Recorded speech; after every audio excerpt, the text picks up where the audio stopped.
আসসালামু আলাইকুম সবাই। আজকে আমার বান্ধবী মনিকার বেবি শাওয়ার, তো এই জন্য ওর বাসায় আমি কি নিয়ে গেলাম, দেন কিভাবে এই কেকটা নষ্ট হয়ে গেল আর আমি ওকে কিভাবে সাজাচ্ছিলাম, তো সবকিছু নিয়েই থাকছে আজকের ব্লগটা। তো ফার্স্ট থেকেই চলুন শুরু করি। তো প্রথমে হচ্ছে আমি ওর জন্য একটা কেক তৈরি করে নিচ্ছি।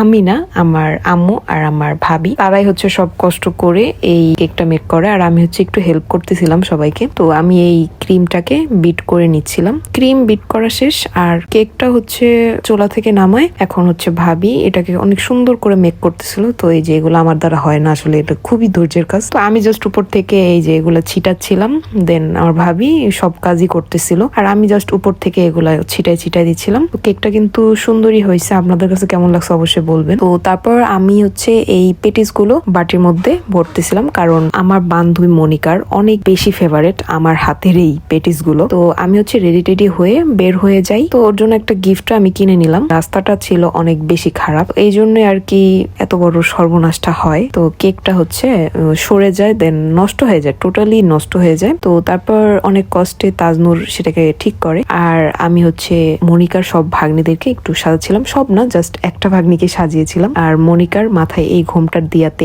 এত বেশি সুইট লাগতেছিল মেয়েটাকে, সবাই কিন্তু মাশাআল্লাহ বলবেন। আর এখানে হচ্ছে সব খাবারই রেডি করা শেষ, সব খাবারই কিন্তু তাজনুর একটা করে রেডি করছে। তো ও অনেক কাজ করতেছিল, আমি জাস্ট গিয়ে কি একজনের সাজাইছে, এছাড়া আর কিছুই করিনি। তো তারপর এখানে হচ্ছে স্টেজে বসায় দেয়া হইলো আমার বান্ধবী মনিকাকে, আর সব খাবার ওর সামনে রাখা হলো। আর এত বেশি সুইট লাগতেছিল, মাশাআল্লাহ, সবাই কিন্তু মাশাআল্লাহ বলবেন। আর এই যে আমি আর আমার বান্ধবী, এই যে আমি ওকে গিফটটা দিয়ে দিলাম আবার। তো এই যে ভাইয়া আর মনিকা, আর এটা হচ্ছে ওর ভাগ্নি। আর আমরা হাতের মধ্যে যে কত কিছু লেখছি, অনেক ভাল লাগতেছিল আসলে সবকিছু। এগেইন আমার বান্ধবী আবার, তো ওর বেবি শাওয়ার, তো ওকেই তো আমি বারবার দেখাবো, তাই না? তো এই যে কেক কাটিং করা হলো, এটা কিন্তু তাজনুরের কেক। তাজনুরের কেকটা কিন্তু অনেক বেশি ইউনিক ছিল। তো আর আমি কষ্টে দুঃখে বললাম যে তুই আমার কেকটা একটু কেটে আমার সামনে খা, আমার মনে একটু শান্তি হবে। আর এখানে তো আমি মিষ্টি খাই না, এজন্য একটা মালটাই খাচ্ছিলাম। দেন রাতের খাবার ওরা আমাদেরকে দিয়ে দিছে। তো